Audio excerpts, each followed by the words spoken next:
Democracy के दो important pillars हैं, गवर्नमेंट एंड अपोजिशन। अब जब तक दोनों साथ में काम कर रहे हैं, आई मीन टू से दोनों अगर अपनी भूमिकाओं को ठीक तरह से निभा रहे हैं, ऑल इज वेल। लेकिन अगर अचानक से एक पिलर पूरी तरह कमजोर हो जाए तो सब कुछ एक तरफा हो जाएगा, जैसा अभी हो रहा है। अब थोड़े दिन और रुक जाइए, बीजेपी और विपक्ष के बीच में सारा डिफरेंस खत्म हो जाएगा। सभी को पाला बदलना है, सभी को एक ही ठिकाने पर पहुंचना है।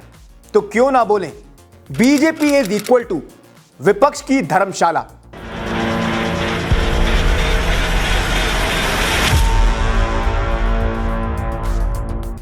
नमस्कार, मैं हूं सुधांशु माहेश्वरी और शुद्ध देसी राजनीति के 40वें एपिसोड में आप सभी का स्वागत है।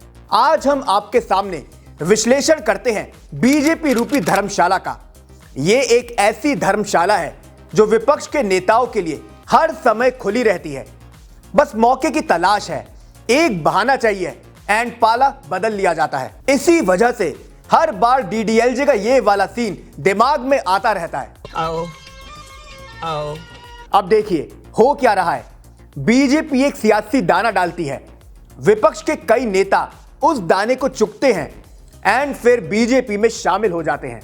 दो पहलू हैं इस बात को समझने के। अपोजिशन के मुताबिक क्योंकि मोदी सरकार ने ईडी सीबीआई का डर दिखाया, उनके नेताओं ने पाला बदल लिया। बीजेपी कहती है विपक्षी कुनबा बिखर रहा है एंड सभी को मोदी का साथ पसंद है। अब ये हमारा काम नहीं कि हम बैठ के जज करें कि कौन सही कर रहा है और कौन गलत, लेकिन आज कुछ ऐसे खतरनाक आंकड़े आपके सामने रखते हैं, आप खुद समझ जाएंगे कि बीजेपी धर्मशाला कैसे बन गई है। एसोसिएशन फॉर डेमोक्रेटिक रिफॉर्म्स यानी कि एडीआर ने एक रिपोर्ट तैयार की जिसमें 2014 से लेकर 2021 तक के डेटा का एनालिसिस किया गया। पता चला पिछले 7 सालों में 426 नेताओं ने अपनी पार्टी छोड़कर बीजेपी का दामन थाम लिया।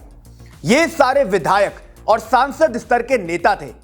वही अगर बात 2021 से 2023 की करें, 200 नेताओं ने बीजेपी ज्वाइन कर ली।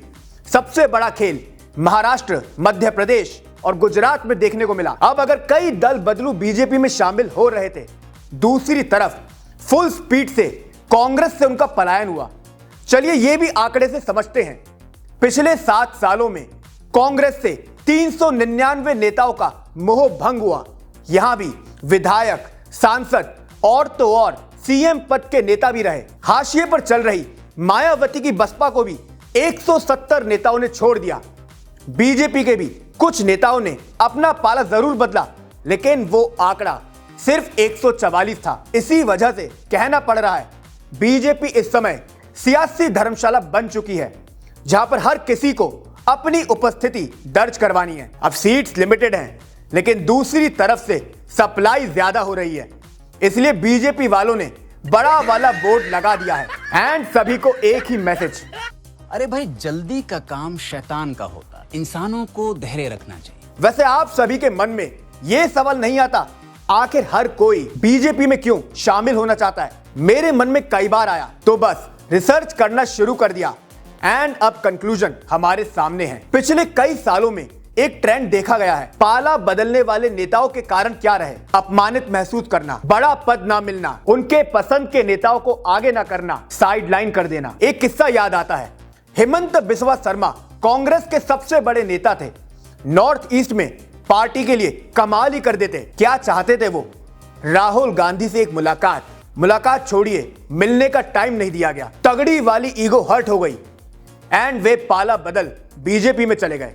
राहुल गांधी से ना मिलने का दर्द बहुत बड़ा था, इसी वजह से उन्होंने पाला बदला और रिजल्ट क्या है? He is the honourable chief minister of Assam.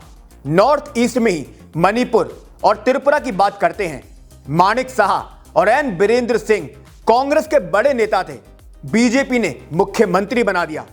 इसे कहते हैं शुद्ध देसी राजनीति। लिस्ट यही खत्म नहीं हो रही।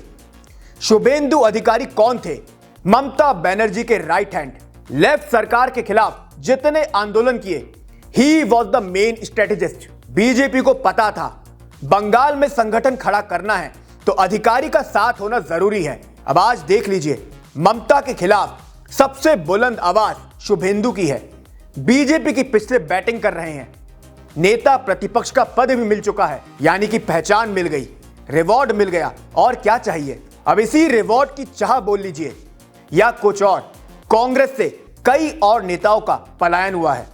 बोलने की जरूरत नहीं, सब बीजेपी में शामिल हो गए। कुछ ऐसे भी हैं जो एनडीए का हिस्सा बने हैं। एग्जाम्पल आपके सामने हैं, अशोक चव्हाण, जयंत चौधरी एंड अपने नीतीश कुमार को हम कैसे भूल सकते हैं। वैसे उड़ती उड़ती एक खबर है, 100% एक्यूरेट होने की बात नहीं करते, बट ऐसा कहा जा रहा है कि बीजेपी ने अपनी एक अलग कमेटी बना रखी है।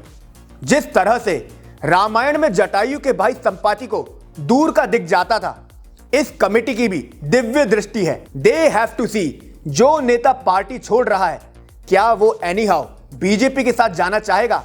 अब इतनी बड़ी राष्ट्रहित की जिम्मेदारी हेमंत बिस्वा शर्मा, विनोद तावड़े और बीएल संतोष को दी गई है। कई और नेता हैं जो या तो खुद पाला बदलना चाहते हैं या फिर वो बीजेपी के रडार पर हैं। अब आप इसे ईडी का डर बोलें, मोदी की लोकप्रियता बोलें या कुछ और, हम तो बस शुद्ध देसी राजनीति का विश्लेषण करते हैं। नमस्कार।